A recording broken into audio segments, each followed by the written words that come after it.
The Eastern Cape government and traditional leaders are meeting with residents in Lusikisiki to resolve the strife between two neighbouring villages. This weekend, 28 homesteads were razed during clashes between residents fighting over a boundary. Two people were seriously injured in the weekend fight, and the feud erupted late last year, and more than 40,000 houses have been torched since then. For more, we now cross live to our reporter Zimkhitha Macingwane. Thanks very much for joining us, Zimkhitha. Just give us an update of what's been happening and a bit of more background about the situation and these residents that are fighting each other. That what you see there, Peter, some of the residents from the Kwakanyayo administrative area who have been displaced following the faction fights that have taken about 3 months, because we understand that the communities started fighting in December.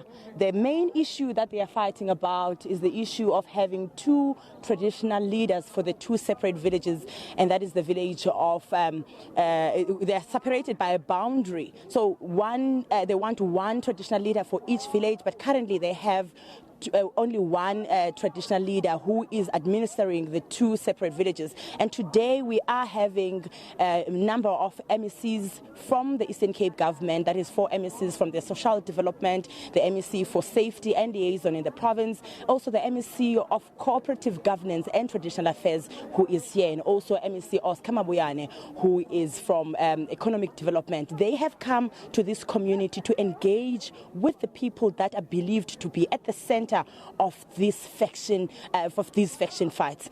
Behind us, Peter, are a number of children who are now residing in a school, and some of them are residing in a church hall where they are being housed by the department, assisted here and there. But to talk to us more about the intervention that government is bringing to this community, I'm joined by the social development MEC, Dr. Phumza Dyantyisa, to elaborate to us what it is that you are bringing as government. This is a faction battle that has taken about 3 months already, and we have seen a number of families displaced, about 40 homes razed to the ground. What are you bringing as government to the people?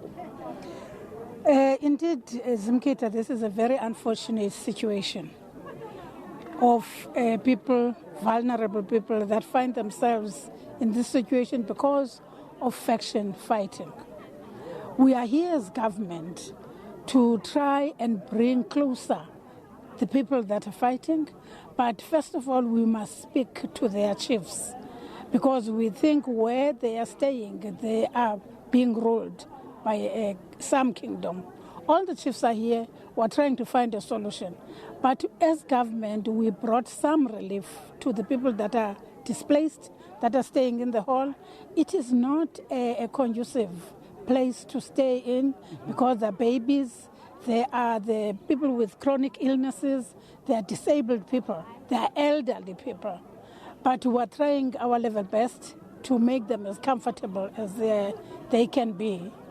We are offering meals, we are offering bedding, we are offering water as the municipality, and sanitation. At the end of ends, what we want to see happening is peace in the villages so that people can go back to their houses. We are doing an assessment, an ongoing assessment, but the other unfortunate thing is that school children are here with us. They are not at school. Only one school in the area that is operational. Even it is operational at 60%. I guess teachers are scared and parents maybe are scared to go back. But we're speaking to education that we think by next week they should go back to school. We have offered uniforms to those who have their uniforms bent down. Education is going to give the stationery. We have involved health because there are small babies here who are being breastfed, some are on formula. We've got the people who are on chronic medication, so they are coming here to attend to all these people. All right. MEC, we understand that there are 2 villages that are affected in these faction fights, and today we are here at Stambeni village. Are we going to see government officials now going to the other village that is understood to be the village that is attacking these villagers here? The officials and particular SABs, they have already been there. As you see here, the elderly men. You don't see youth here. The youth that you see are officials. Youth who are told are in the forests. That's what we are trying to do with the chiefs, that they must go with the police to the forest, get their people back, because we can speak to the chiefs. But if those people that are in the forest are not spoken to, that's a problem. We understand more than 40 homes have been torched. Have police arrested anyone in connection with the arson? We're told there's only one person who has been arrested for arson. But what you pick up here is that it is not only the people from these two villages. I think they hire other people from other villages to come and help them. Because when you get to the statistics of how many households are here, these people can't do such a big fight and burn so many houses on one day. It definitely, there's somebody else who's helping them.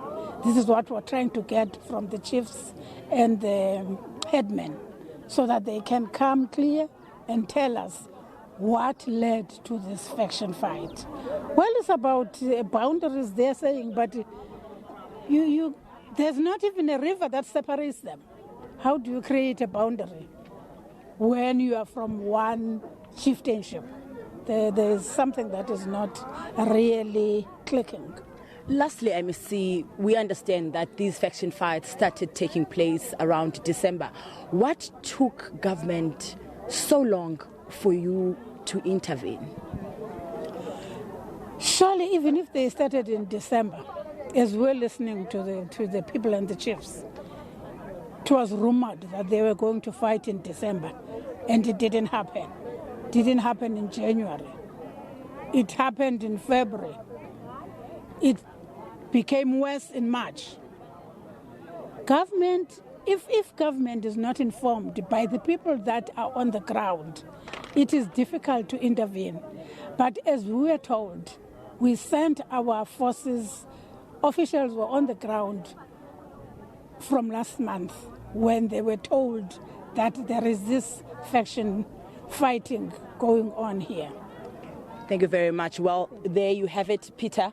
The officials from different governments different departments of Eastern Cape government trying to bring the community together to speak with a united voice and end the faction battle that has led to more than 40 families losing their homes, and now they are kept here until the restoration process of their belongings is completed. That's all for now. It's back to you in Johannesburg.